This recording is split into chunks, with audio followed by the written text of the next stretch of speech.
1, 2, 3, 4. Welcome to Crazy Chester. Welcome to Crazy Chester. Crazy Chester's Radio Hour. Welcome to Crazy Chester. Welcome to Crazy Chester. Crazy Chester's Radio Hour. Yeah, Crazy Chester's Radio Hour. Crazy Chester's Radio Hour. Welcome to the Crazy Chester Radio Hour. I'm your host, Andreas Werner, record producer, songwriter, composer with a Muscle Shoals heart. And today's episode is a special episode. I have a return guest, and that's my good friend and collaborator, Mark Narmore, my brother from another mother. And we have a new record coming out. Mark Narmore and the Funky Chester, Keeper of the Flame, now on Crazy Chester Records. And we'll talk all about it, how the songs came about, how the record came about. And after our conversation ended, we moved over to our instruments to preview a few of the new songs on the record. Now, for the ones of you who are not too familiar with Mark's work and music, let me just fill you in. Mark Narmore is a songwriter, singer, and musician best known for writing the #1 country hit That's What I Love About Sunday for Craig Morgan, and other hits like Shenandoah's The Moon Over Georgia and Blackhawks like There Ain't No Yesterday, as well as cuts by Alabama, Brandy Clark, Reba McEntire, and Josh Turner, among many others. Mark grew up in Shenandoah, Alabama, near Muscle Shoals, surrounded by the music of his first cousin, the great legendary keyboardist and the Rock and Roll Hall of Famer Spooner Oldham, also a previous guest on my podcast, and started playing the piano and writing songs at an early age. Mark and I have been friends for quite a few years now.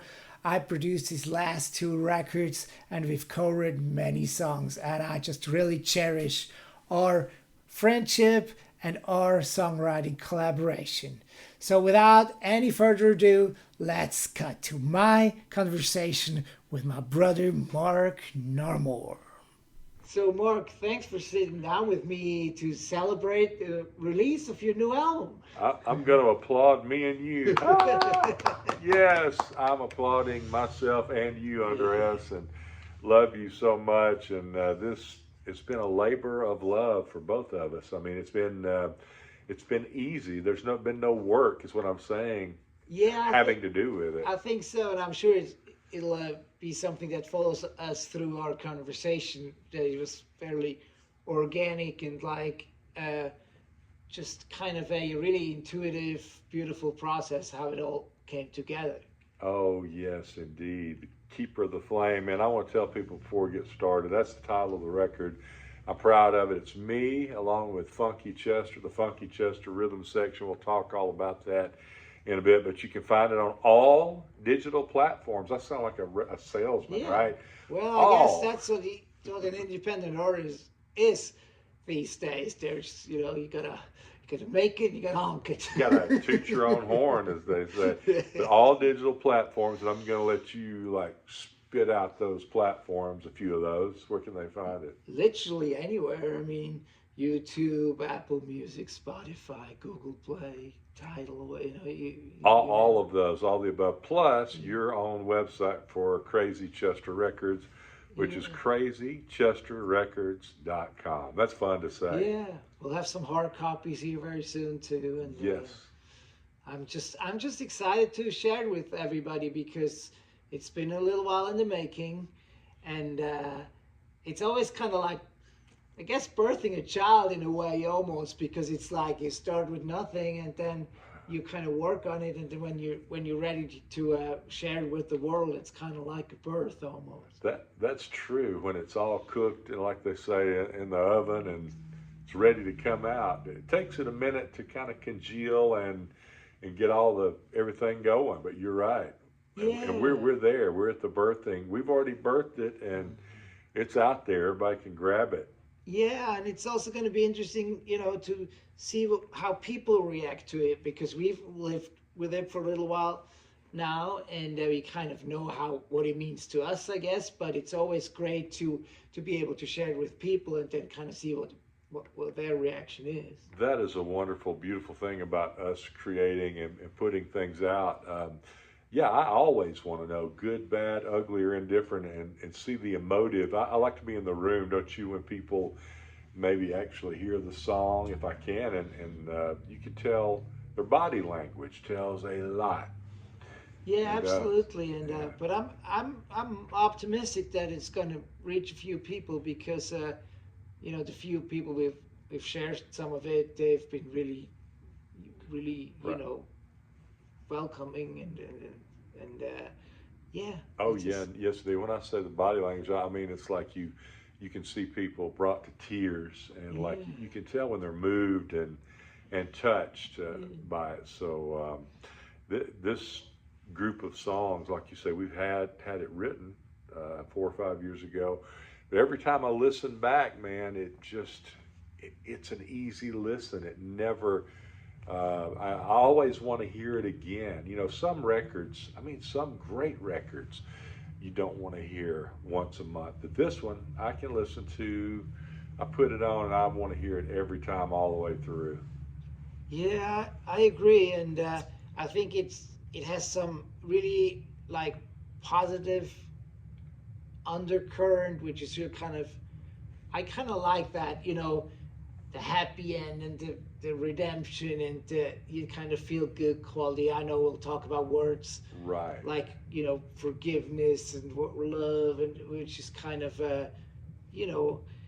shine a little bit of light, in a world that sometimes can also be dark, and that's a beautiful thing. That is very beautiful. You're right. That is the one thing I know. It's like a silver cord that runs all the way through our record. There's hope, compassion, and love, forgiveness, understanding, kindness, all those good things that, like you said, I believe. I don't know about you. I think you feel this way too. I believe as I'm getting older, I'm put here to be that: the love, the light, the peace, the kindness, the hope, the joy, and show that to people.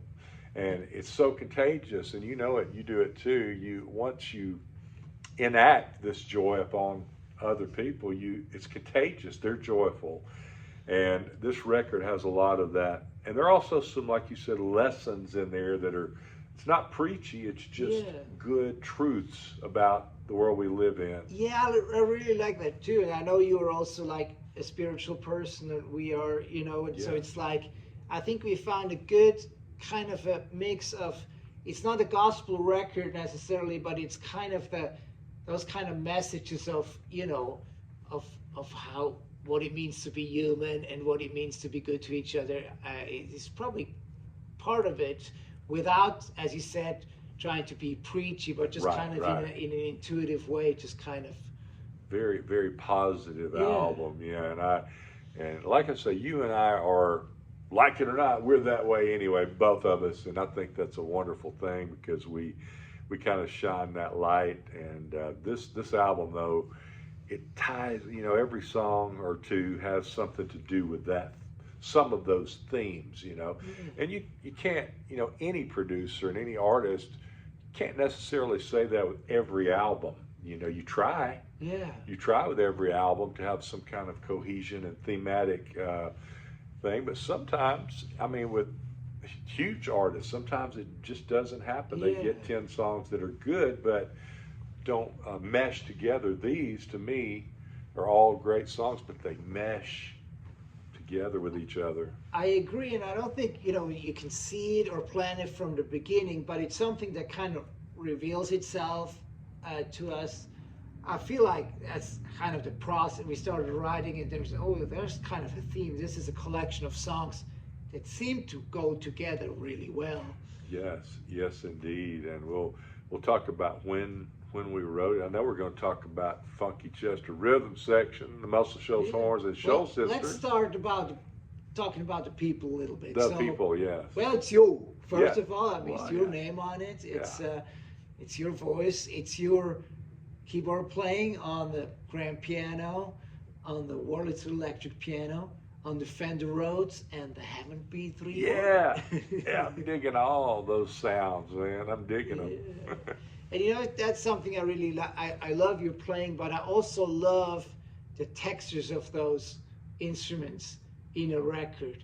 And if I had to put my own band together, it would probably have a couple keyboards in it, because I feel like, yeah, you kind of have a more percussive instrument, as in like a piano or an electric piano, and you can have the B3 that's more of like a color instrument. All right, yeah. And I really love how those go together. And I think on most songs we have two keyboards. It's all you playing, but it's like either a piano and an organ, or a whirly and an organ. And Right. so I think it's certainly the most important instrument on it. And I'm glad we were able to do it that way, because it's your instrument of choice. Well, I'm glad you chose those instruments and you producing the record. You know, putting all those on there, because I'll play keyboards forever and a day, Yeah. man. I'll keep going. Yeah, but besides you, Yes. we got Lynn Williams on drums and percussion. He's worked with a lot of people, Delbert McClinton, John Hyatt, Leroy Purnell, a lot of sessions in Nashville. Wallflowers, right? Wallflowers, down here in Muscle Shoals. I've been using him in all the Muscle Shoals recordings since Roger Hawkins retired quite a few years ago. Right. It's not often you can say it, but when I would go in and hear you guys, you and Joe Funderburk would have just the drums going.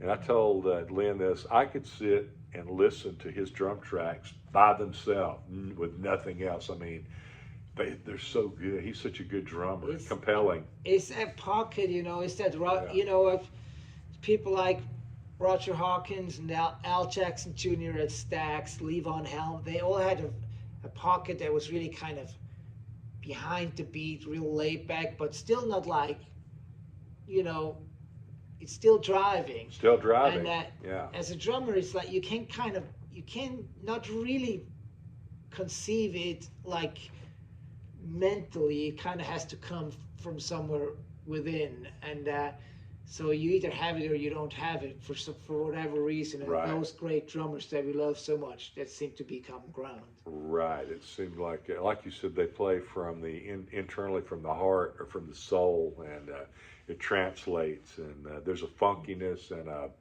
bluesiness, gospelness about the drumming, about all of this music. That comes from our souls. There's a funkiness, right? Yeah, And a gospelness, a absolutely. bluesiness. There's Paula Sola on bass guitar and upright bass that complements, you know, Lynn, who's like David Hood to Roger Hawkins and Duck Dunn to Al Jackson in a way. You know, Paul is to Lynn's drumming, and he played with Levon Helm and Saturday Night Live band, a lot of blues Yes. artists. Yes, and, indeed. During the G.E. Smith era, sort of Yeah. in that era there. Yep. Paul is fun to travel with too. You and I have traveled to Canada and different places with Paul. We've got stuck at airports together. Yeah, for like a couple of days. We flew all over the country one Yeah. trip. I remember. Paul is so fun, and he is so tight but surprising, man. He comes with some of the cool little licks and things. I'm going, just a wow factor. He's got Yeah. that little wow factor about his playing. Yeah, and then it's me on guitars, and I think the way kind of we look at the rhythm section, I think, is in many ways influenced by the great rhythm sections in Muscle Shoals and Memphis and New Yes, Orleans, where yes. it's like you got that pocket between the drummer and the bass player, and then the rhythm guitar is very much a rhythm instrument. I mean, Jimmy Johnson in Muscle Shoals was almost more a percussionist than he was like a guitarist at times. Right, And that's kind of what I learned from Jimmy. right. And so I think that's kind of on the funkier tracks. It's more about the rhythm than it.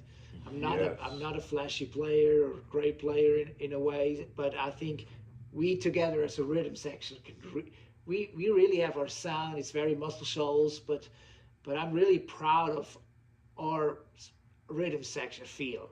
Oh, me too, and that's cool that you said the Swampers and other rhythm sections. That's what I think of when I'm in with you guys, with you, and I love your guitar playing. We played together so long. Just sometimes the two of us at a gig, guitar and piano. I mean, we kind of know where the other one's going. I mean, and it's like some of those Donnie Fritz chords just sliding on in there. We know, and with Paul and Lynn, the four of us, it feels really good. And, it is very intuitive for sure. We don't have to work on it. It just kind of, once you get in the groove, it's there. Right. And one thing about it, we don't have to drill it so hard either. I mean, like I've heard of some artists and producers going in and, take a song and record it 20 times in a row, and we're usually by the second pass. I don't think any of these are more than 2 takes. 2 takes. Sometimes one. Sometimes one. Never 3 on these. Never the third take. I might have done 2 third takes this past year,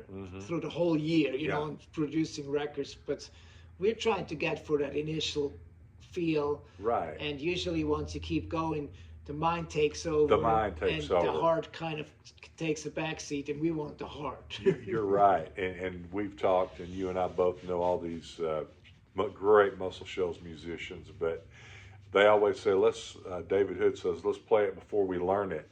Yeah, and that's absolutely. Really smart. That's exactly what it is, and it's a less is more philosophy too. It's like, because you seem to play more once you played more times, right? And the simple approach is always a good approach. Yeah, and also we're human beings. If you play a song, 4-minute song, 10 times in a row, even though it's fun, there's a boredom factor that takes over your brain, and even a physical, like your arms start hurting, and it's like, not to say it's like digging a ditch, but it becomes monotonous after playing it 12 times. And I mean, you're also a kid, you share blood and DNA with the great Spooner Oldham, who's your first cousin. And Spooner is a first take kind of guy just as much, and you don't have to. You don't want to have him do it 3, 4, 5, 6, 7 times. You want to catch that lightning in the bottle. Lightning in the bottle. And I did hear him say one time, I'm sure he said it before, pretty interesting to me. He said, like that first pass when you really don't know what you're in for or into, there's a little bit of tension, and not nervousness, but just like an uneasiness that's kind of good. It compels you to, I don't know, but he said that once he loses that's good for the first pass. That's kind of the spark. Yeah. It's kind of like a little engine, like a little magic that can come through that unknowing, not knowing what's going to go on, what's going to happen. Yeah, absolutely. And you mentioned intuitive when it comes to grooves, but I also sang harmony behind you on some of the tracks, and I think with us performing as a duo sometimes, I really kind of started to learn how to anticipate where you're going, because you never phrase anything really the same twice. I'm kind of like Willie. I still can kind of shadow you in a way where it I seem like to know where you're going. It's amazing. I think you're the only one that's ever like done that live, because I do have that like I turn my brain off, and it's kind of like a Willie Nelson thing, as you know. The phrasing can be all over the place, but you always nail it wherever I am, and that is brilliant. Other people are sitting in the studio thinking, man, I've got to learn this. Narmore is like, did this 5 different ways, and, but it's all fun. But I love playing with you live and in the studio, and the Funky Chester rhythm section, and we got to talk about the horns. Because Funky Chester is not just the rhythm section, but it's also the horn section. Funky Chester horn section is the great Muscle Shoals horns. Led by Charles Rose on trombone, and the leader, horn arrangements, Steve Herman on trumpet, Tom McGinley on barry sax, and this time we have Jim Hoke on tenor sax, because as we know, we lost our brother Doug Moffat, who's been with us for a long time. Such a good guy. So in a way, he's on it too, in spirit, for sure. Oh, indeed. But we got the horns, full horn section, 7 on the track, so it is a horn record. Yeah. That drives it. That's part of the horns are a driving factor in this record, most definitely. It's one of the driving factors. And Like a lot of our favorite, R&B and soul records, horn section is always an integral part of those productions for sure. oh, it really is. Like I was telling you, I've listened to this record so many times. I always hear something different and new in the horns. And like maybe it's a trombone part, or one that's, I like with the low vocal, I like to hear those my low peeps coming out, down in the trombone range. But you do so good. You've loved horns your whole life. You're good at all the production, but you really get horns, know how to produce them, and I appreciate it because the horns really are a driving factor on this record. Yeah, and in many ways, I hear horn lines already when we write. So when I get together with Charles, that's the foundation. So I bring in those, and then Charles, who's a master at voice things and a master at helping me put it all together, he makes it, pretty and good and tight, and I love doing that, and I love arranging background vocals too. Yes. Which yes. leads me to talking about the Shoals sisters. Come on now. Preach it, brother. Cindy Richardson Walker, Marie Tomlinson Louis, and Carla Russell put their icing on the cake. That's a cherry on top, and they are on 3 other songs. They topped this thing, man. When I hear them on this record, it's really astoundingly unbelievable what they added. The Shoals sisters added to this record. I mean, really, I'm not BSing at all. It's just it's unbelievable. It's unbelievable on a few levels. I mean, first of all, they're just really good and tight, and it's beautiful. But then within it, there's a lot of soul and a lot of nuances. They're a master of their craft. These little nugget parts they come up with on the fly. Yeah. And everyone who listens to the record will hear them singing. And like you say, the harmony's beautiful, but the parts are so that shows their mastery and their craft. And the way they voice, and it's really beautiful. And also, like, I usually have a lot of ideas already, like licks and stuff like that I would like for them to try, and then they always do a great job learning real quick, and then record them, and then they come up with great ideas. So it's always a productive time, I feel, when we have them in the studio. Yes, and on this record we've used some great engineers, and of course on the last record or two we had Jimmy Nutt, who's a great friend of mine and yours, and all of us. But Joe Funderburk has been the guy on all of them, but I think it was just Joe as the engineer on this album, time, right? yeah.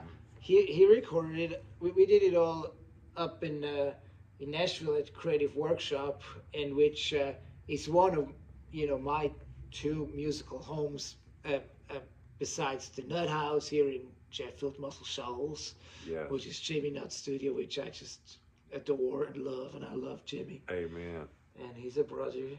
And but this time we did it in Nashville because majority of the musicians really were based in Nashville this time. It might still be our most Muscle Shoals sounding record for some reason. But it is. Well, you mentioned Creative Workshop. We've talked about this before. It's like a transplant from Muscle Shoals. That studio's it's like going through a time warp or some kind of wormhole, but it actually is like you're in Muscle Shoals when you're in that studio in Berry Hill, Tennessee. For people that don't know, that's just south of Nashville, just a hair, a couple of miles? Square mile. Square mile, man. And that studio, like you told me, it was 1970. It was the first studio over in Berry Hill. Now, there've been lots. Now you have over 100 or maybe 2. So it was the flagship, waving the banner, and it reminds you a little bit of Fame or Muscle Shoals sound, 3614, kind of the burlap palaces of old in the Shoals. That's right. Yeah, it's a lot of wood. There's rocks. There's a lot of great old equipment that we put to use. The piano we played almost a piano Ray Charles, and everybody played at the Ryman on the Johnny Cash TV show. Yeah, indeed, man. And that found its way to the studio eventually. And a lot of stuff that you see in there, the board has been there since at least 75. Yeah, that's darn one of my favorite studios. Definitely my favorite in Nashville for sure. But we're honored that we got to use Creative Workshop. Then we had Joe Funderburk, who is he's worked on so many projects. Andres, tell me, I know that Judd's, he was on those original. Yeah. That's Brent kind Mayer. of what it started for him. You know, he'd been at Creative Workshop since like '81. I mean, that's as old as I am. So he's been there. So Winona was quite a young girl. She was probably 17 when he started recording. Absolutely. And so he did, hundreds of records, maybe more. Yes. But maybe we can talk a little bit about the songs, and I think we should probably go down the track list. So yes, indeed. Number 1 is Levon At The Helm. And I'm a huge Levon Helm and band fan. I know you are too, but I'm like a diehard, huge fan. But it was your title. You brought that to the table. Yeah, and I drive around. You know how I do, Andreas, songwriter for all these years, have these clever titles that come to me, and I thought, Levon At The Helm, and I put AW by it, which means Andreas Werner, and just, I have these notebooks, tons of them. Sometimes I'll go through and, pick the best of the best of the best of the best. That title was going from notebook to notebook, so I knew it would, I was going to hit you with it, and finally it was time to hit you with Levon At The Helm, and you're the aficionado. I mean, we all like different kinds of music, but you are a Levon Helm and band. You know a lot of deep, untapped territory with going in that route. Yeah, and I kind of, researched a little bit and found some of Levon's sayings, stuff that he would say, like, if something's wrong, pour some music on it and it'll make you feel better. Yeah. And that idea made it into the song, and other things he used to say. And also some of the band's titles we worked into the song, that they work, but it work when you don't know that you put it in, but also it's a little, those Easter eggs for us. Hey, there's another one there. Right, a little nugget. Cripple Creek is in it. You take a load off, stuff like that. And then also the geography.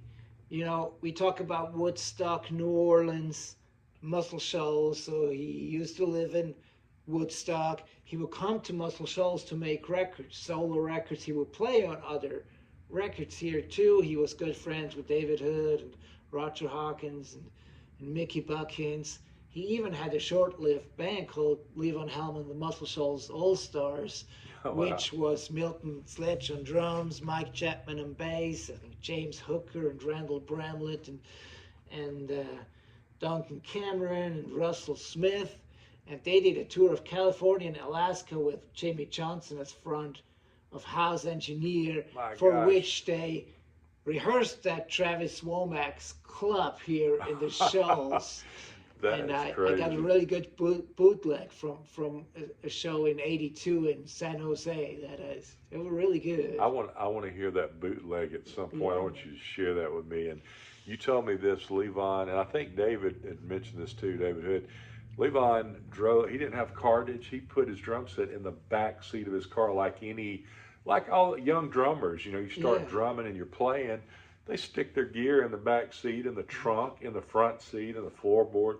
He said Levon came with the whole car full of drums, and that makes you feel good. That's humility. That runs all through this album too. Yeah. But the humble people, now that is an humble man. He was very down to earth. Sure. Yeah, that's so earthy. Yeah. And cool and funky. Yeah, and so there are a few full circle moments connected with the song too. About, I guess, 15 years ago, I went up to Woodstock to see Levon play at his house, at the barn. Wow. And that was just incredible. But then, like just a few years ago, I got to go back to perform with Sherman Holmes and Levon's band. Wow, that's after Levon passed away. Yeah. So to be able to play with Levon's band, and Levon's barn was like a dream come true. Yes. Yeah. But also, I made a point of sharing this song with some of his bandmates and his daughter Amy, and they forwarded it to his wife, to his widow Sandra, and word got back to me that she really loves the song, and that meant a whole lot to me to hear it. That she appreciates, our work. That makes you feel so good. That kind of critique, and you get that news. It's like one of the big musical events. You can hang your hat on that. It's like, there are different things there. You produced a great record. You have write a hit song, but Mrs. Levon's wife saying that she loved the song you wrote about Levon. We wrote about it? Well, yeah, exactly. We wrote, yeah, I did. Let's get a writer. That is like a huge accolade. Yeah. I remember Donnie Fritz or Barry Beckett maybe told me one thing that was so positive, but it's like I played on a Donnie Fritz, either a demo or some kind of record, and he said, I actually played organ. I think Spooner played Wurlitzer, and he got me aside and he said, you can't teach that, what you did on that organ.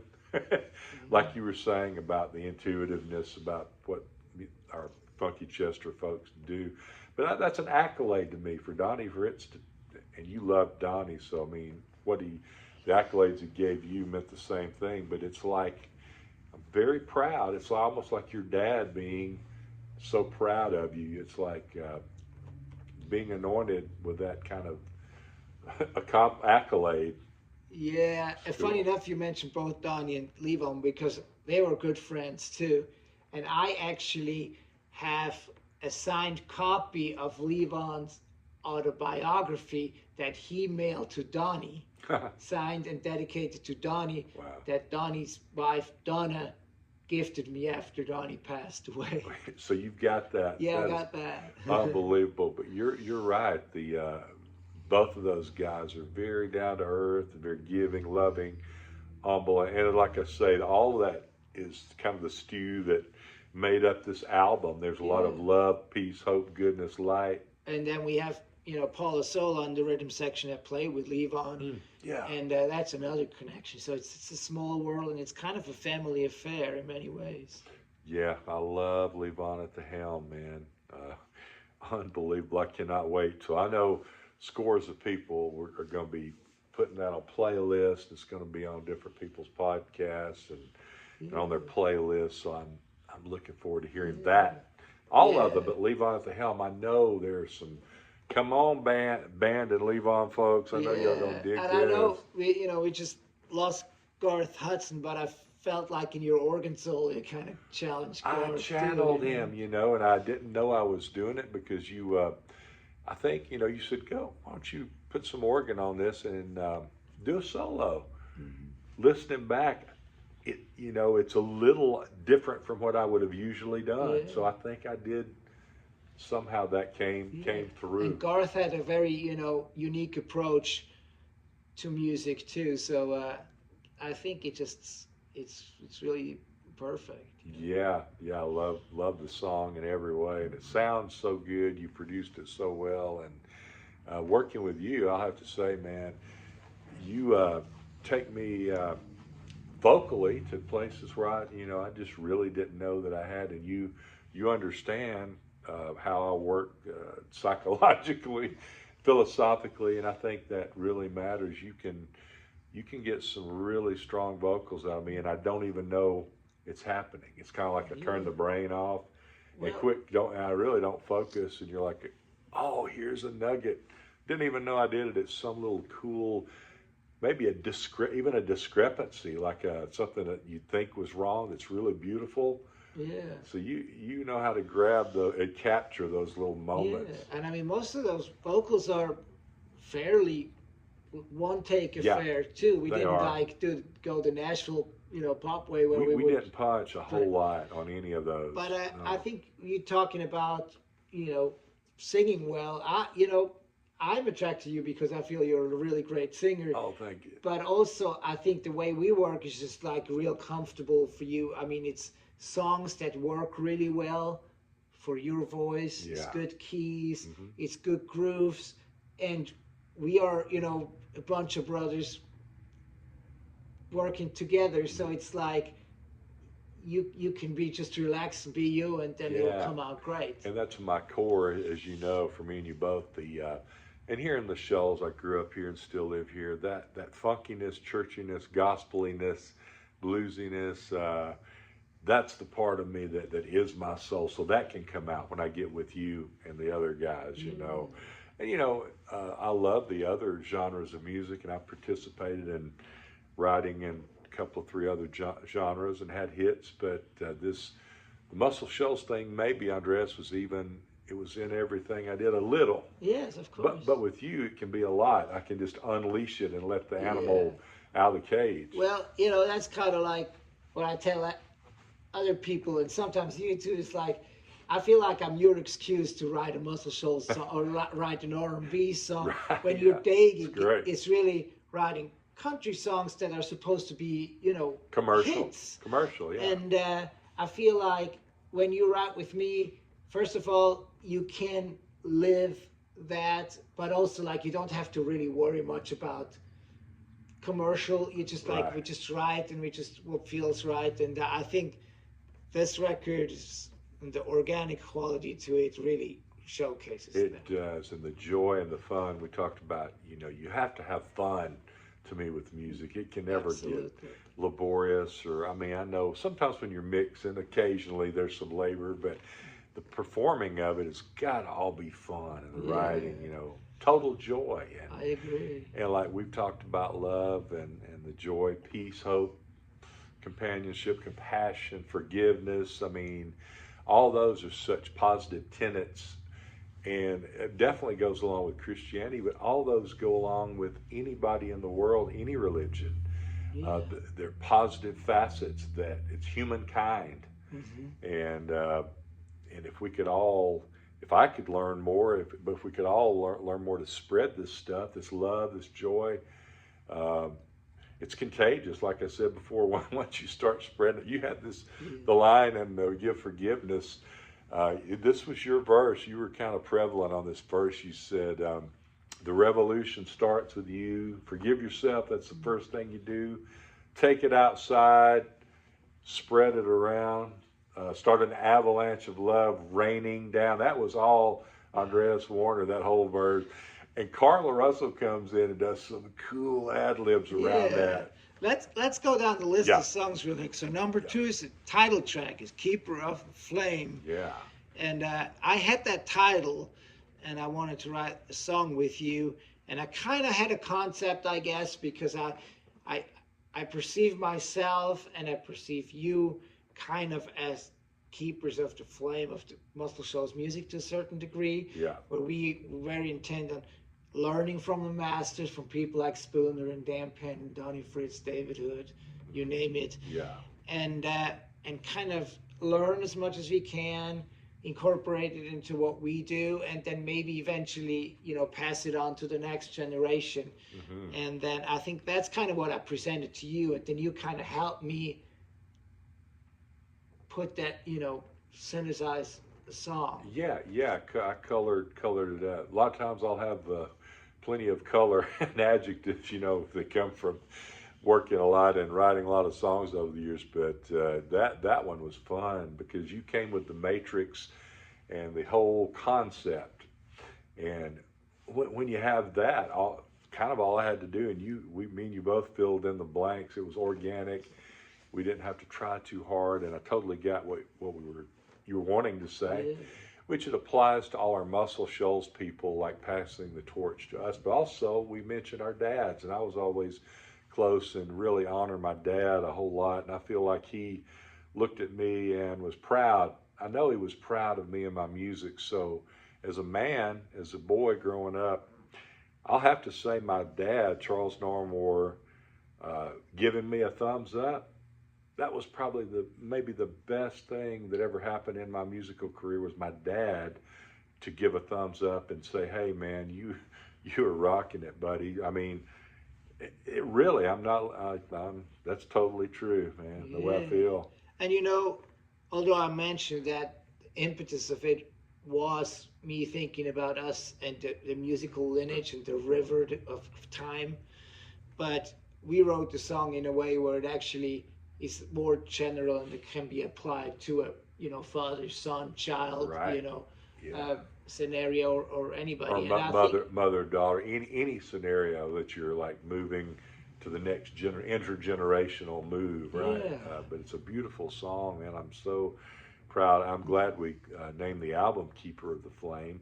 You know, people that do look up Mark Narmore, Funky Chester. A lot of times, I mean, they're going to hear the whole album, but sometimes they will go toward the title cut. So I'm glad a lot of people are going to hear that, and it's a beautiful song. It's kind of got a little shuffle to it.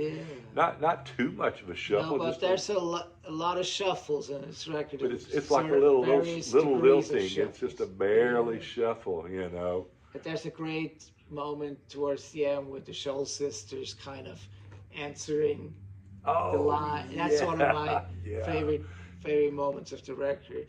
Yes, and when they come on that chorus and those harmonies, that pad of harmony, it's like an angelic chorus just undergirding us. Yeah, absolutely. So number 3 is called Down New Orleans Way. Oh, yes.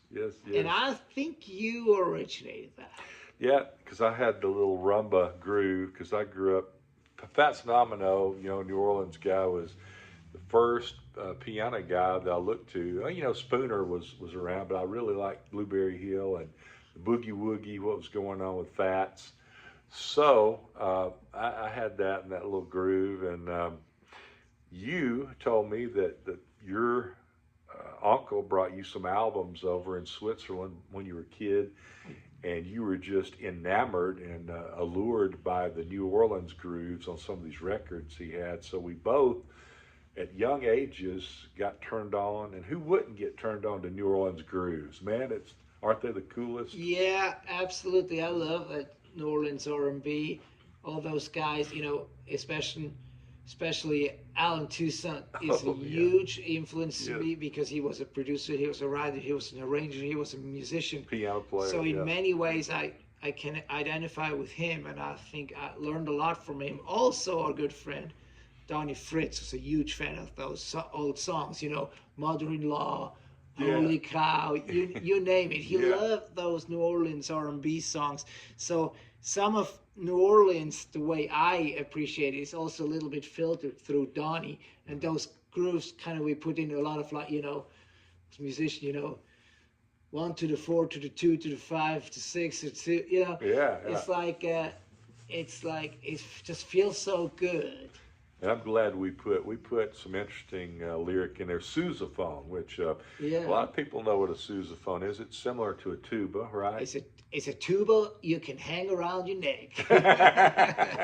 We've got sousaphone in there. We've got the second line, parade, in there. It's a beautiful line, which a lot of people have seen the New Orleans parades. If they haven't been in New Orleans, they've seen them on TV, and people are playing at the back of the parade, and they're like beating on any instrument they can find, right? Yeah, there's a lot of, you know, drums, horns. Is that what comes? Is that the secondary part of the second line? Yeah, so it's also like the function of it is also, especially after funerals, where the music starts very much mournful, and it is a healing process, or maybe you can almost call it your healing procession, where people keep walking, and the further they go, the more it becomes up-tempo and help people, you know, heal. And that's beautiful. So in the beginning, it might be kind of dirge, like a dirge. At the end, it's all well the same, you know. Yeah. So I love it. Yeah, I love it too. And you mentioned my uncle, who was a huge influence on me. You know, he was not a musician, but he loved the blues and R&B, and he actually gave me a stack of, it was CDs, but a stack of 45, you know, it's a poetic license. Sounded better in the song. But that's a true story, and I still have those, and they are all great, and a big part in me developing my identity as a musician. Well, I'm glad that we shared these intrinsic stories. Now people when they hear the record, they can put all this knowledge with that. Isn't that beautiful that Yeah. that we're putting this out there, and especially down New Orleans way, because you really did, and you lived in Switzerland. You had a knowledge of Muscle Shoals, Memphis, Nashville, Macon, New Orleans before you ever set foot here. You had a rich knowledge Yeah, of all it's of very, such. mythical. Nashville. To me, for sure. I mean, it was like the land of dreams in many ways, Yeah, New Orleans. I'm with And you. I love, like, my parents had a couple sweet Emma Barrett and the Preservation Hall Jazz Band records that they bought on their honeymoon in New Orleans wow. that I loved. And I love those horns, and my appreciation of horns, I think, goes back to those records. And having the Muscle Shoals horn section play some Dixieland, horn lines on this song is another full circle moment. That's another one of those nuggets that come at you. And this record, like I say, it's like the Energizer Bunny. It keeps on giving. And you think, wow, that was cool. And then there's another little bunch of nuggets. So all of this organic, too. It all just came together. Yeah. With the songwriting, with the production, with the playing, with the mixing. It's a driving force. This record is definitely the favorite one that I've done with you. I mean, my favorite one I've been a part of working on. It keeps going, man, and it completes. It has an ebb. I mean, it ebbs and flows, but I think when it hits a fever pitch and keeps on going. Yeah. You know what I mean? And it just takes you all the way through. Absolutely. So, which brings us to song number 4, Sky Full of Diamonds. And I had this piece of music that in my mind was like an old R&B song as performed by Huey Lewis and the News. Yeah. And I think that's kind of what I presented to you. So I made a little, work of the music and told you that. And then you digested it and basically came up with the lyric. I love it. I remember you had those triplets. Da da da da da da da. I mean, it was so beautiful, and it was like Huey Lewis. And which brings me to, the early '80s, my high school years. That was all me and my friends listened to at the time. It was all over the radio. Those harmonies, those horns, Huey Lewis. But my good friend Jim Gaines just passed away. Bless his soul. He recorded a lot of that early Huey Lewis stuff, like Hard Rock and Roll and Want a New Drug, all those songs. So Jim did a great job with, got to hang with him the last 10 years and hear a lot of those Huey Lewis stories. But as we were writing it, I was thinking about Jim and what he had told me about Huey. And we really kind of had some Huey Lewis-ness to an old soul kind of R&B thing. So I tried to oblige. You told me that you wanted it to be a Huey Lewis type. Huey Lewis meets R&B is what you said. So that may be my favorite track on the record, Andreas. Right. If I want to tell on myself, okay, that's the one I keep going back to, just for my heart and soul. Plus, it's about, to me, we both wrote it about our wives, and two beautiful ladies, inside and out, Sandy Narmore and Rachel Werner. They're more than deserving of songs. They're worth about 1 trillion great songs, aren't they? But that one song makes me feel like, yes, we shined a light on our wonderful companions in this life, and I'm very proud of that. Yeah, your harmony was so good on it too, man. So good. So number 5 is Hands of Time. Yeah. And I worked with Donnie Fritz quite a bit in the last few years before he passed away, and I got to write, songs with him, as you did too, and we did write a few together, 3 of us. And I had this title, Hands of Time, and kind of the idea was like how somebody's hand kind of tells a lot about what the person has been through. It's kind of like the lifelines in the face or something like that. Right. And just kind of, it kind of has its own character. And I kind of approached Donnie and said, hey, I have this idea. What do you think? He said, yeah, I would like to write a song with you. Let's write it. But then he got sick and he passed away, and I thought, well, I don't want to give up on the song, but I also don't want to write it by myself because I want to kind of have Donnie's spirit in it. So, well, I'll need to ask Mark, because Mark to me is like the closest living offspring, if you will, to the Donnie Fritz legacies. That's because right. both in the worldly and just kind of your personality too. Yeah. And thankfully you latched on to the idea and agreed to write it with me. Yeah, it's one of the best songs, really, honestly, I've been a part of. I mean, the twist you had, I always, as you know, I like the double entendre, or double entendre, I guess would be the French pronunciation of it. But I've always loved those and those twists. This one has a stellar, it just had the double twist, but it was so good and powerful. And yeah, it's chock full of so many little, imagery, the images, all these people. It's a lot of your words. Well, sure. and you definitely, you too, but I want to say, I've written in Nashville so many years, and Nashville is a great, great city, and always is a lyrical town, since I had been working there, and the lyric is held high, high, high. Well, when I play Hands of Time in Nashville the last couple of years, and those older songwriters and younger ones too, they're jaded, I mean, they it takes a lot to impress them, is what I'm saying, lyrically, because it's a lyric mastery town. They know a lot. But every time I get some really good comments on Hands of Time from these hardened professionals that are jaded, and they said, man, that brought tears to my eyes. That is unbelievable. The song you and Andreas Werner wrote, Hands of Time, and all I can say, I mean, is like that one was like catching lightning in a bottle. We didn't plan on it. We didn't put our brains in it. I mean, the minds were kind of turned off. Yeah. It just came through. I think in many ways that's kind of the way I like to work, or at least for as long as possible in the songwriting process, to kind of keep the mind off, so get as much of your soul and heart into it. Right. And then you need the mind towards the end to make sense of it and organize it. But my philosophy is that try to keep it out as long as you can. Well, I like that philosophy. Yeah.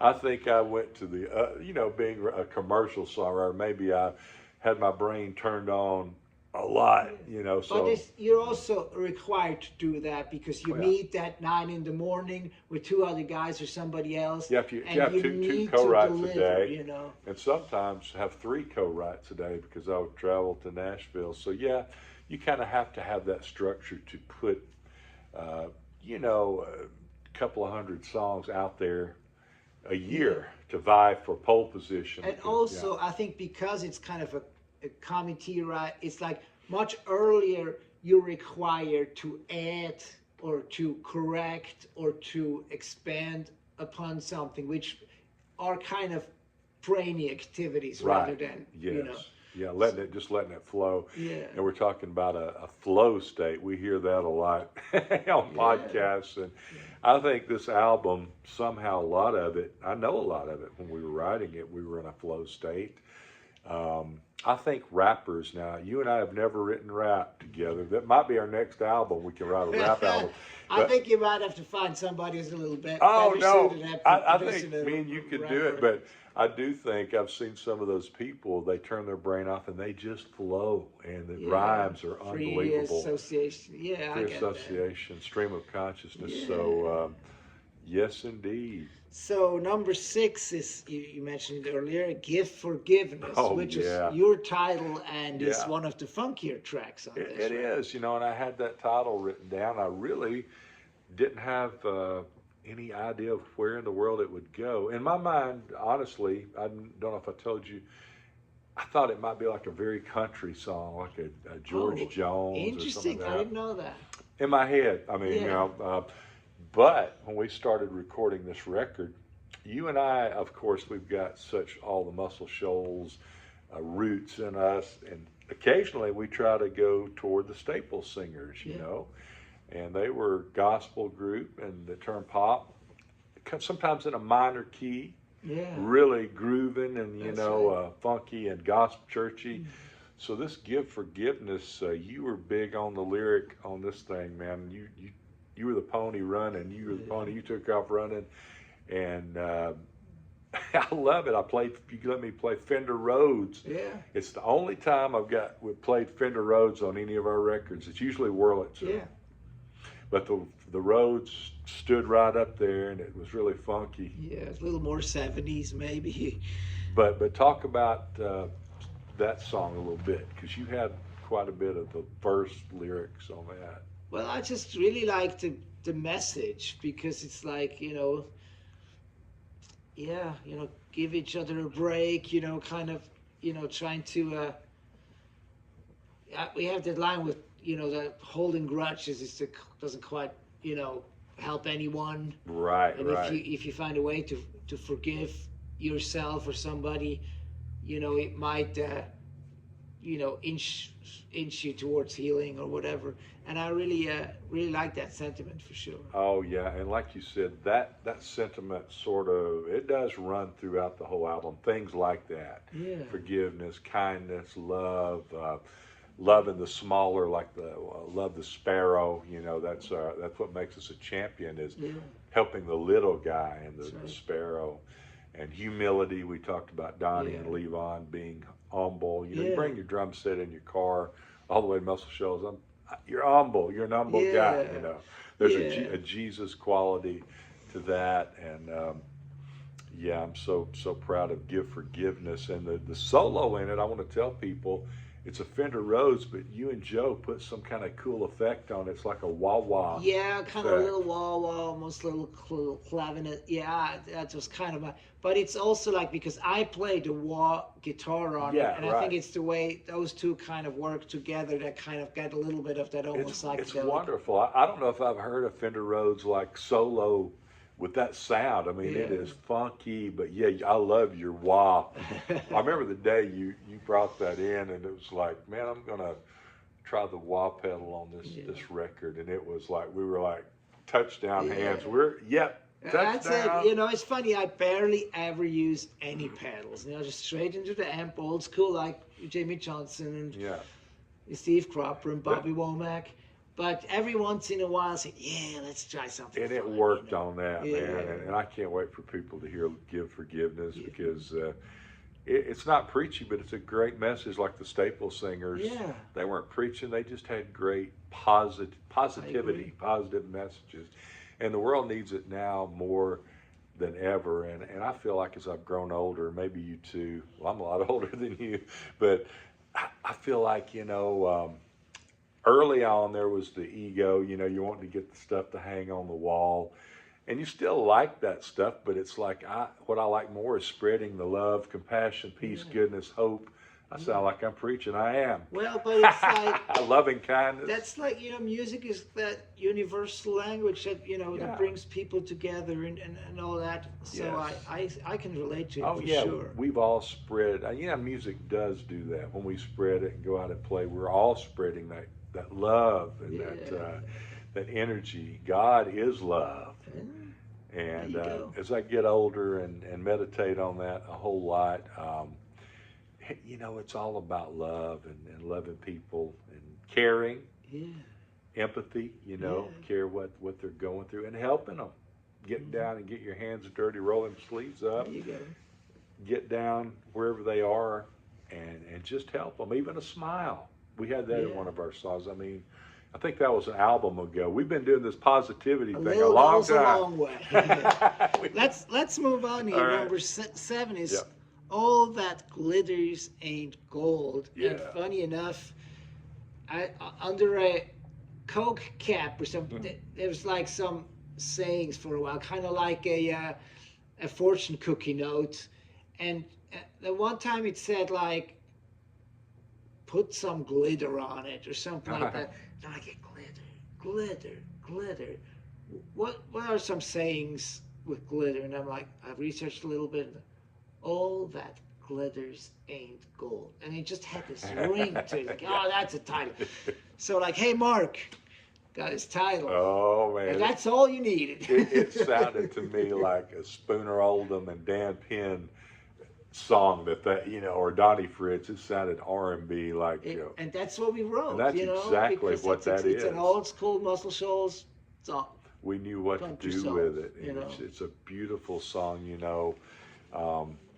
might give you a mansion on a mountain with crystal chandeliers, but what Mama said, things ain't always what they seem. Which Mama has. That's another undercurrent. Family have these truths that we need to listen to and pay attention to, and things ain't always what they seem. Mama Learn would from say. your elders. Yeah, that's right. That's right. Yes. Yeah. So number 8 is Genuine Article, and again, I had this title because to me that's Donnie Fritz is that, Spooner Oldham, Dan Penn, John Prine, and in this particular instance, it had to do with John Prine just passing away, and somebody, I think even maybe in an article, referenced him as being the Genuine Article.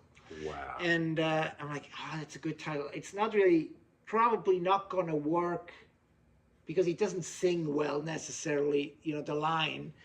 But I wanted to share it with you. It's like, hey, I feel like it would be great if he could write a song kind of about, in a way, those kind of people who are very unique and very much what you see is what you get, which means like their soul shines through in whatever they do. Right. And for us, it's people like John Prine. So this song to me is dedicated to John Prine and Donnie Fritz. Amen. And you took it from there, or we took it from there and wrote a song around it.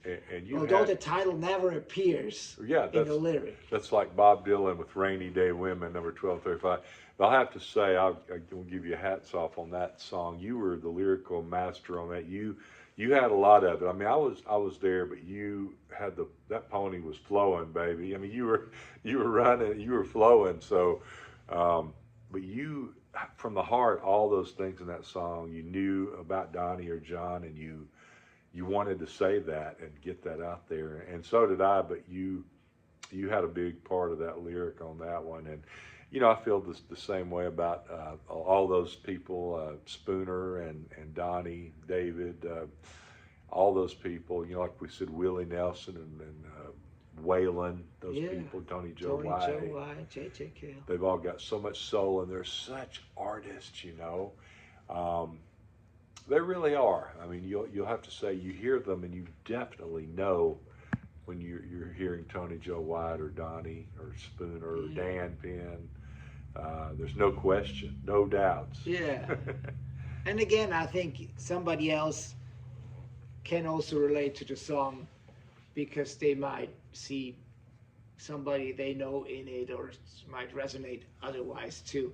Right. Just saying that because it's like, well, I don't necessarily, if somebody might say, I don't necessarily, think about appreciating musicians, but the song is in a way transcending that. So if somebody hears you with fresh ears, they may see something else. You could definitely see something else, especially in the chorus. Choruses sometimes go in a general way. So he never walks the line, never plays it, almost never plays it safe. So that could be like somebody who's not afraid to take making chances. Up the rules as you go along. It's like to the games he plays. What you see is what you get when it comes to him. Turn on his music and let the healing begin. Healing, there we go. That's one of our themes in this record, man. I wanted to say before we get off of it, I had a thought. All that glitters isn't gold. There's another little hidden Easter egg reference to glitter in this record. Can you remember which song we also had glitter in? It's hidden, it's ducked and tucked in there.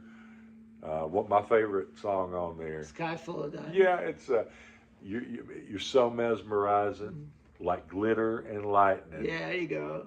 Yeah. Yeah. Yeah. It's all connected somehow, Yeah. So, yes, number 9 out of 10 yeah. is Supernatural Love. Oh, yeah. Which is your title and kind of a little bit of a lighter moment, if you will, which I think is what the record, you've all these different puzzle pieces, and so Right. I'm glad we have it on there. It's another one of the funky songs, and I'm thinking of this record as Muscle Shoals Soul Country Funk. Some is more funk, some is more soul, some is more country. More country, some yeah. is country funk, some is soul country. It's like it's all connected, Yeah. but all kind of different branches. Little branches, all little fractals of the same, source. But I love that song. I mean, it's so funky. I mean, I played that acoustic piano there that Ray Charles once played on, as you said, and real percussive stuff I was doing on the acoustics, and it was really fun and funky.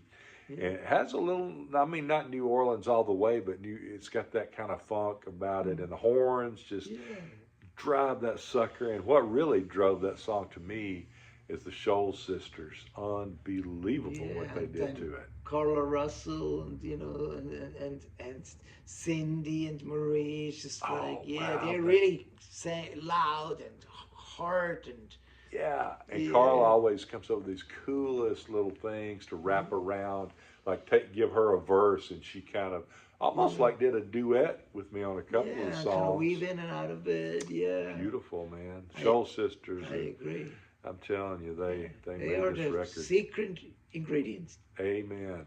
Amen. All right, number 10, the last one. Is it the one we started it all off? What do I know anyway? Yeah. We talked about humility. Yeah. I had the title again, I think, and You did. maybe even something else. You but did have some of the lyrics and the chords and the melodic thing and then going on. you completed it, and it's another like Muscle Shoalsy. Yeah, it's kind of 6/6/8. Yeah. Time signature, and you talk about humility. It's like being humble doesn't mean you're trying to self-deprecate and say I'm a dummy. It's like it's just saying I'll be quiet and listen to what the other person has to say. Maybe I could learn something from what they're saying. If they ask me or we'll chime in on what knowledge we might have, but we're not going to go out and just have to be out in the forefront and stick our knowledge out in front of everybody. I want to be, and I know you too, I want to be quiet and listen and give everybody a chance to say what they're feeling, listen to them. I feel like it's always a good idea first listen before you speak. I guess that doesn't mean that you shouldn't say what you're needing to say. And that's what moms would have taught us too, right? Yeah. Yes, and also like with the humility, I think one thing I seem to learn, because I'm a learner. I like to learn. I like to read. I like to learn from my musical heroes and mentors. Mm-hmm.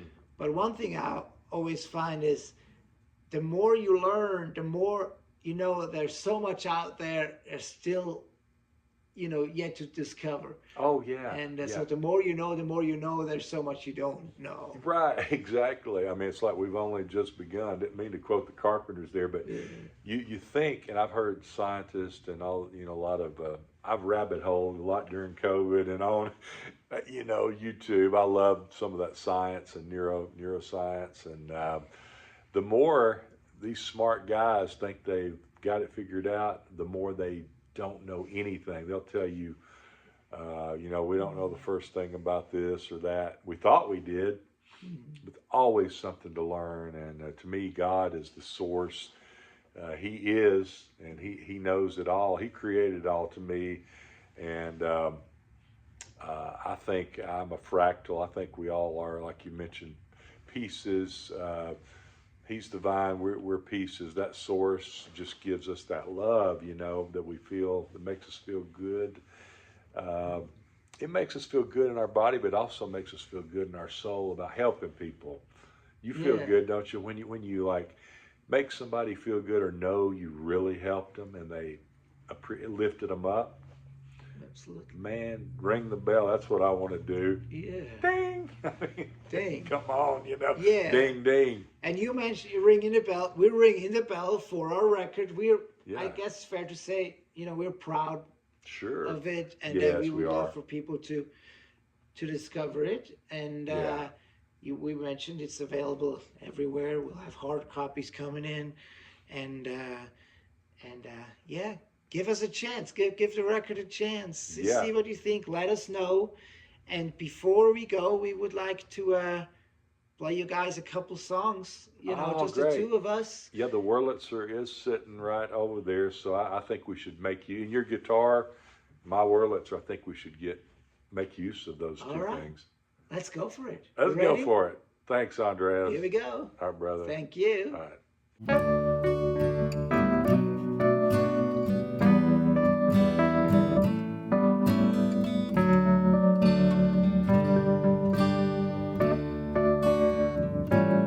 You're so bedazzling, never imagined me lying here loving an angel all night through. Oh, I am a rich man, got a sky full of diamonds and you.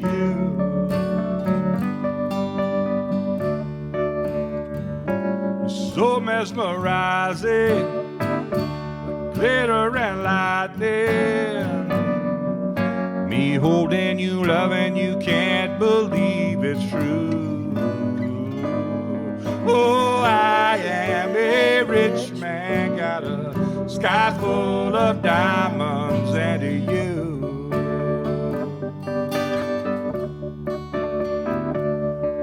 I wanna learn each secret hiding in your heart.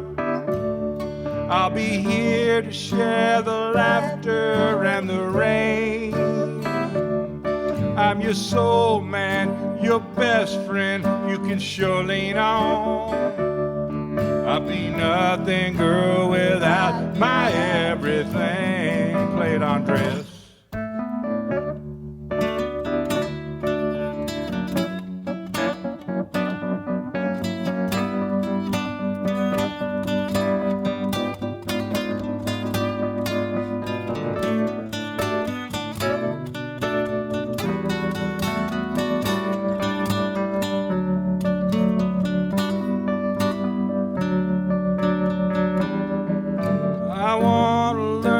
Secret hiding in your heart. I'll be here to share the laughter and the rain. I'm your soul man, your best friend, you can sure lean on. I'd be nothing, girl, without my everything. If you're in the next room, I'm gonna miss you till I'm kissing you, telling you you're my dream come true.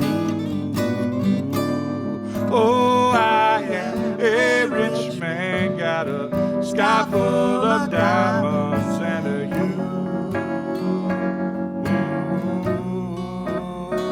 I'm a rich man, it's true, got a sky full of diamonds and a you. Oh, yeah.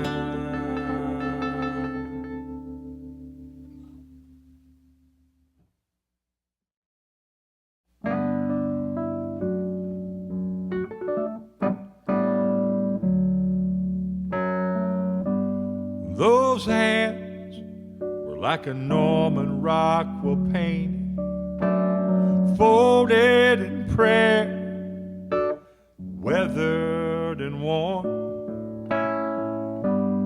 Every line was a river of stories, but I can't reach out for those hands anymore.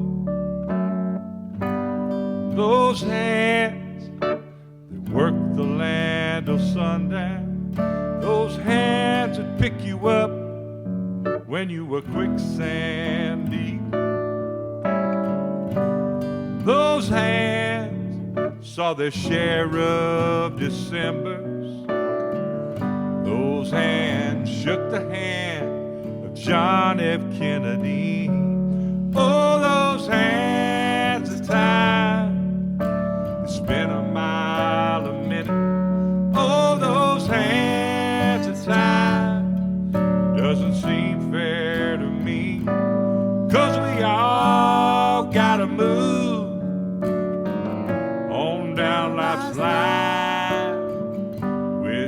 I could hold the hands of time.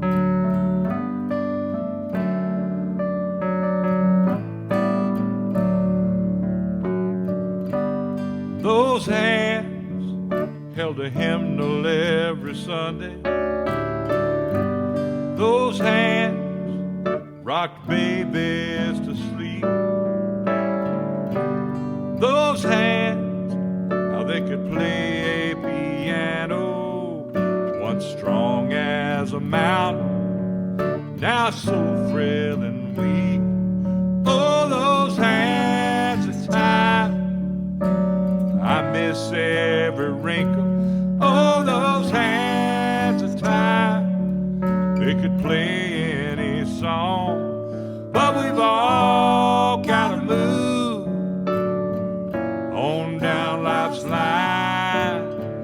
Wish I could hold the hands of time.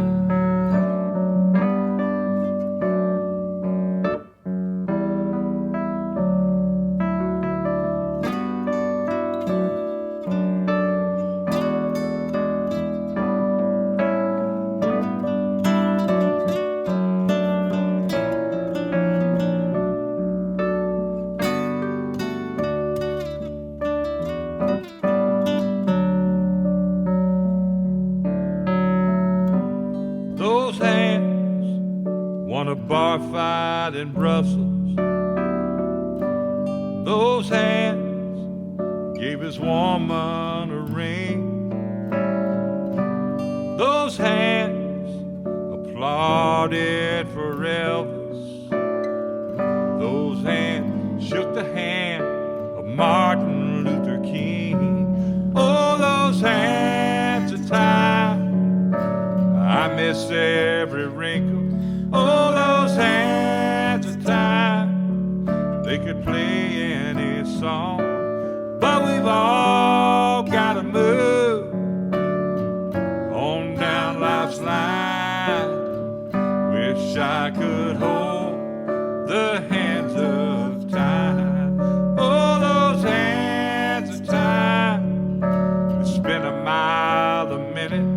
Oh, those hands of time, it doesn't seem fair to me, but we've all got to move on down life's line. Wish I could hold the hands of time. Wish I could hold the hands of time.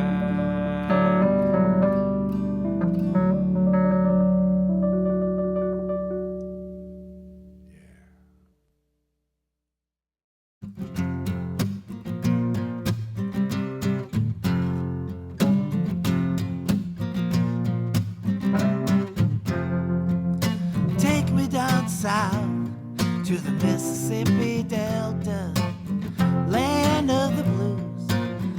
Give me shelter from the sweltering heat, the pouring down rain, flooding the dried out Delta plains. Good thing they come without reason or rhyme. Sometimes they stick around, sometimes they fly on by. Gonna take a load of me, get behind the wheel and crawl on down to Tennessee. Pour music on your troubles, the cure never fails. It's gonna be alright, 'cause we got Levon at the helm.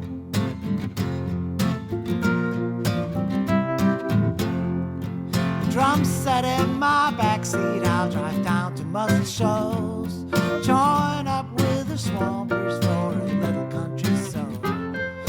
Head on down to New Orleans before I turn back around. Dust off the dirt roads, Woodstock bound.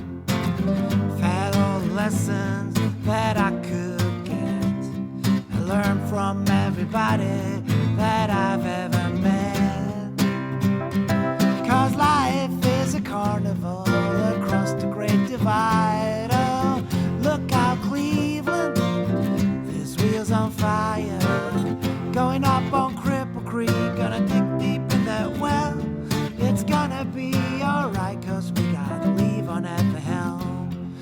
gonna be alright, 'cause we got Levon at the helm. Take one more.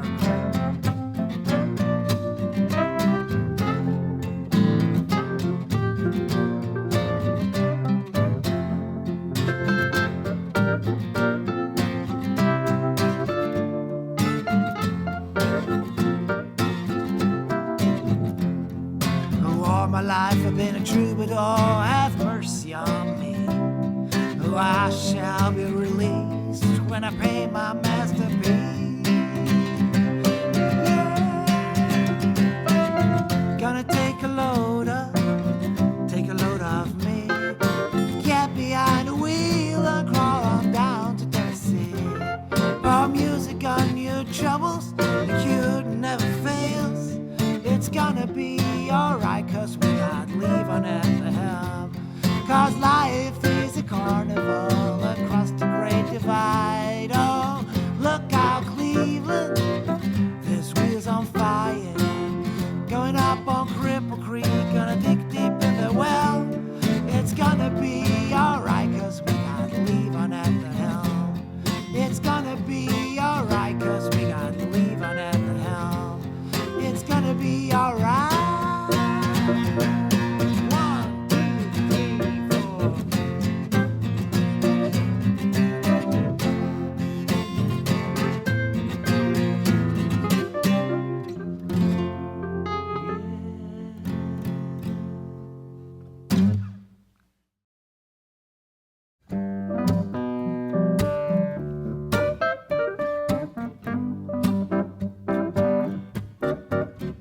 That's Domino, Ernie Cato, playing down at the Dewdrop Inn. They were shaking it loose like an old caboose as a Mississippi queen rolled in. Come and get your fix, 2836. Dance your blues away, it's Redemption Day. Down New Orleans way. Well, my uncle dropped by with that stack of 45s. I dropped a needle into the groove. I knew I had a calling to get down to New Orleans, uncover me a deeper truth. The gravity was pulling me closer to the flame. I'm marching in like a saint down New Orleans way. Let the Mississippi roll down to the Gulf of Mexico. In my heart I'm there on Congo Square, past the levees of my soul. I hear that sousaphone and a slide trombone and a second line parade. I'm marching in like a saint down New Orleans way.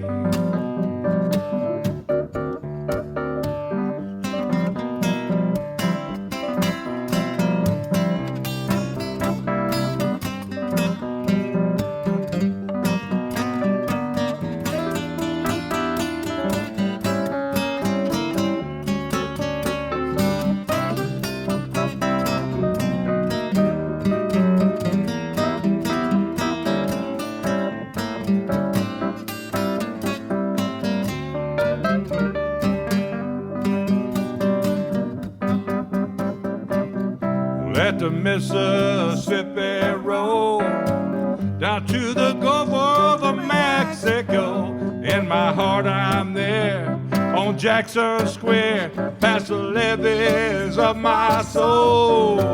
I hear that saxophone and a slide trombone and a second line parade. I'm marching in like a saint down New Orleans way. It's Redemption Day down New Orleans way.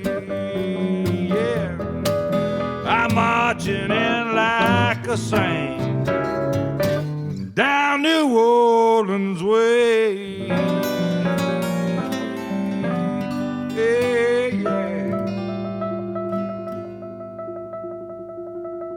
St. Peter Street.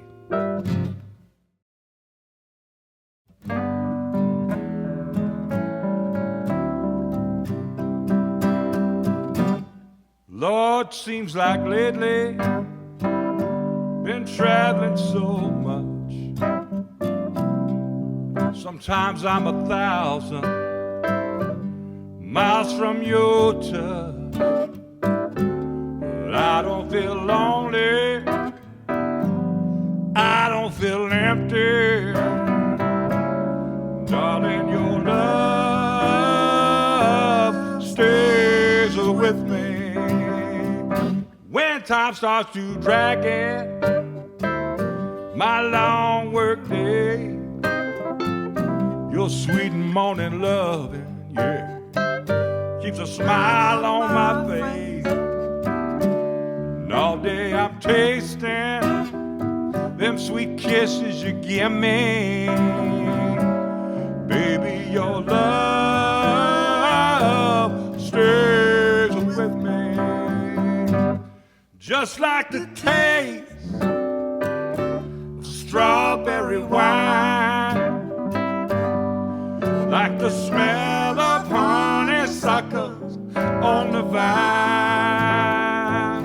There's a fire in my soul, and it's never ending.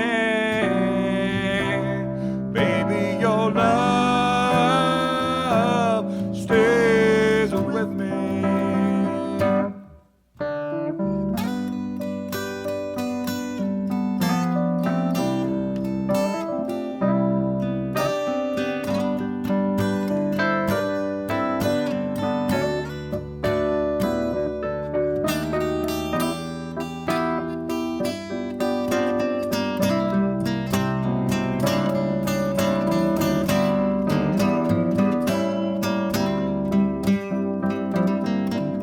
Sometimes when I'm broken, alone and so down, I reach out for comfort.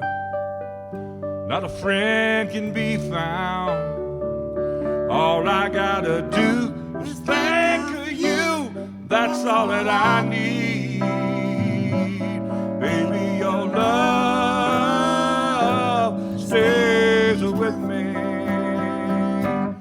Darling, your love stays with me. Stay with me, baby. Yeah, yeah, yeah, stays with me.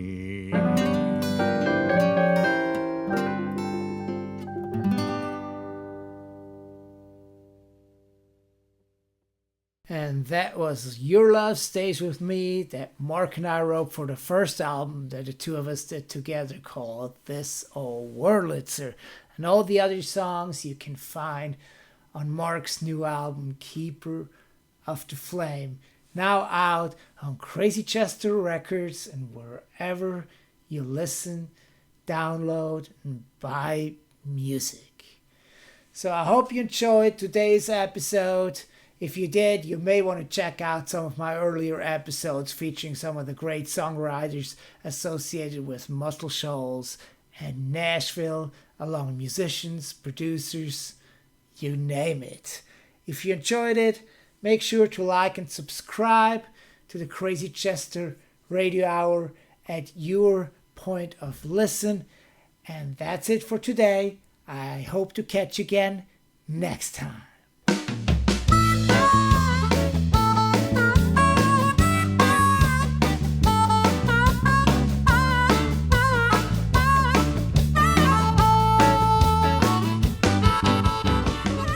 Crazy Chester Radio Hour was created and produced by me, Andreas Werner, producer, songwriter, composer with a Muscle Shoals heart. The theme song is performed by Jimmy Hall of Wet Willie and the Funky Chester rhythm section. It was recorded at Creative Workshop Studio in Nashville, Tennessee.